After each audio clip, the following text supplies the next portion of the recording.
आलमी अखबार पर फरखुंदा रिजवी का पहला सफरनामा।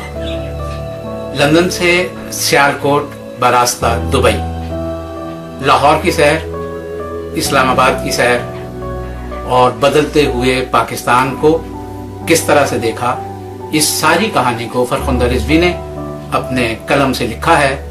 आलमी अखबार में सिलसिलावार सफरनामा पढ़ना ना भूलिएगा। फरखुंदा रिजवी का पहला सफरनामा।